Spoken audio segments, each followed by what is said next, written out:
Good afternoon, everyone. World Food Price Index jumps to almost 6-year high. Argentinian farmers calling full scam on the government export embargo, saying there was no corn shortage in the first place. But we see globally feed prices rising 20 to 25%. Excuse me, I'm going to need this to run my car. Thanks, United States ethanol mandates. Another strangeness, Antarctic sea ice. Above the 30-year average for the entire winter, but I guess we won't need to fill our cars with corn if the ice is returning. As Americans seek economic protection after the most controversial election in U.S. history, year-to-date in 2020 alone, gold is up 30% and silver rising more than 50%. And now we're entering a new year facing economic realities of a global economic crisis caused by COVID and political reactions. Patriot Gold Group has the No Fee for Life IRA, where your IRA or 401k can be in physical gold or physical silver. And the knowledge that Patriot Gold Group is Consumer Affairs' top-rated gold IRA dealer 5 years in a row from 2016 to present. To find more information, the link's in the description box below. And now on with the video.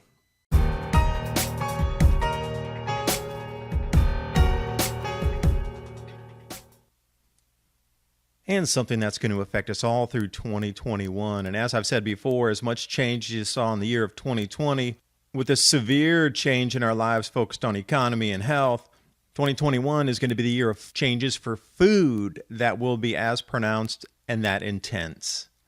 This is just the beginning. World food prices jumping to a 6-year high.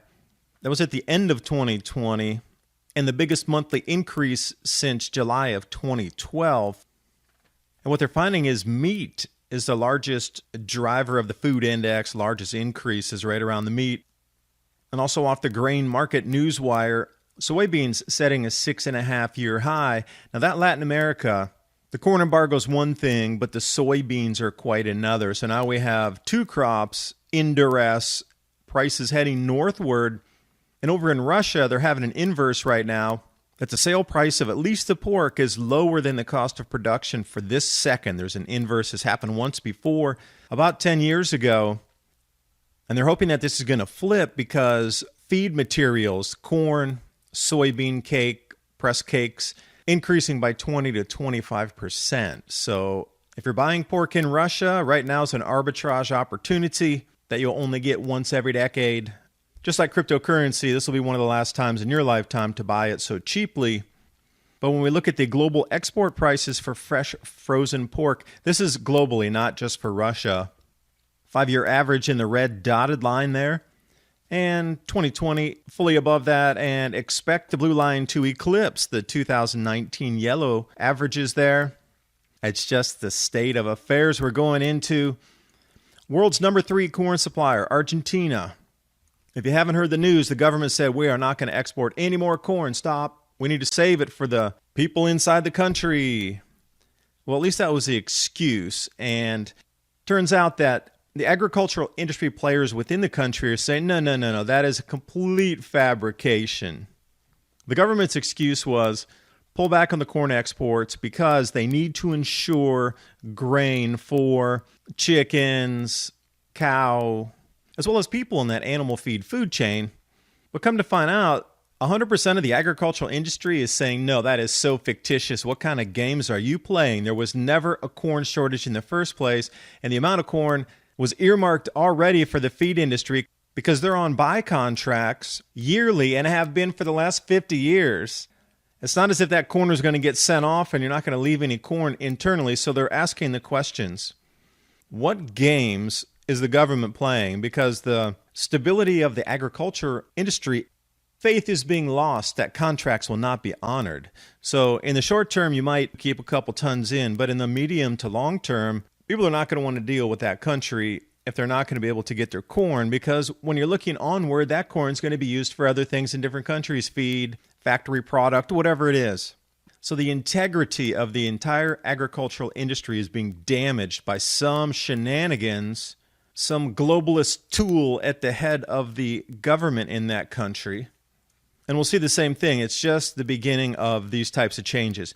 Now, Turkey, I did this in a video before, dropped their import tariffs to 0 for all grains. So something significant's going on, and you can see it across the planet. Countries withholding now. Industry professionals in the country asking what's going on. There's really no shortage. Why are you holding the grains? Got other countries completely stopping grain tariffs, and then complete deficits in exports, and others like the EU. I can kind of sum it up like this. Excuse me, I'm going to need this to run my car. And we'll see these bizarre, backhanded, corrupt government mandates in the United States to push ethanol into our fuel supply. Didn't that drive up food prices as well? Do you remember when that started in 2007, how much your food cost? Do you think you're paying now more for food and fuel than we did in 2006 and 7? Not at the apex of the crisis when fuel was $5 a gallon in the U.S., but before that. It stinks to high heaven. Everything you see is an illusion, including the Antarctic sea ice. It's been above the 30-year baseline average, stretching back 9 months. And here we are, a glimpse since October until present, when they're heading into summer in the southern hemisphere. So remember, temperatures are heating up. But why was this not in our front page news, the Antarctic sea ice above the 30-year average? Oh yeah, more corrupt government deals. They couldn't say it to you with a straight face that you need to put the corn into the gasoline because the sea ice is increasing. Wonder how they're going to try to play this one off. Oh, they'll just bury it. You'll never even see this news. Keep putting your food into the gasoline supply, which now somehow magically OPEC has decided to pull back on production, and we're going to be looking at $2 to $3 per gallon gasoline again in America.